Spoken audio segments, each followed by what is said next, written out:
I'm Kirsten Hoogenakker, and I'm the Design and Innovation Specialist. So I went to school in Delano, which is about 30 miles west of here. It's a small town,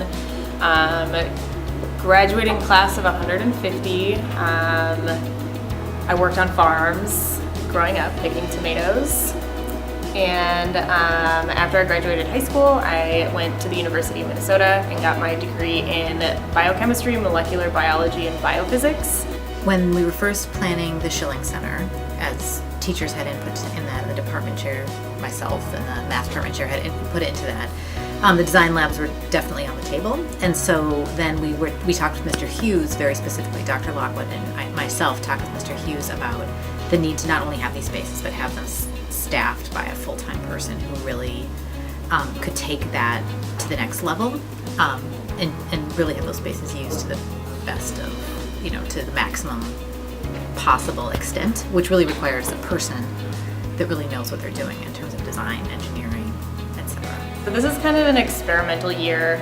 I'm hoping that we get a number of students coming in, grades 9 through 12, and that we get a variety of different classes coming in. I know that the 9th graders will be coming in to do their fairy tale book project.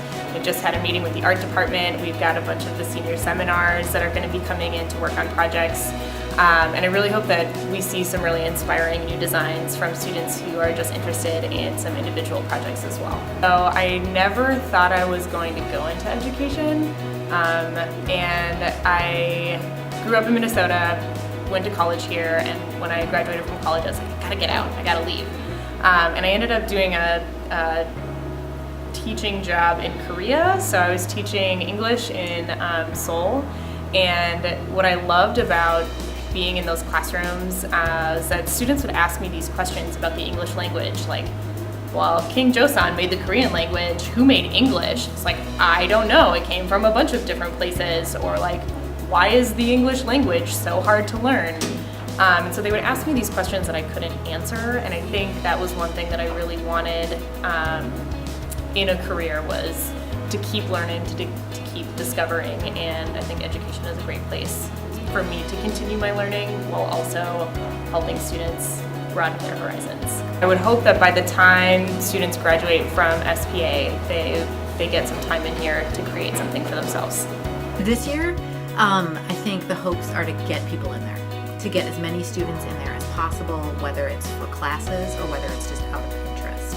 I just like making things, and I like finding ways for students to not only brainstorm ideas, but then to actually get the full completion of their ideas and making them a reality.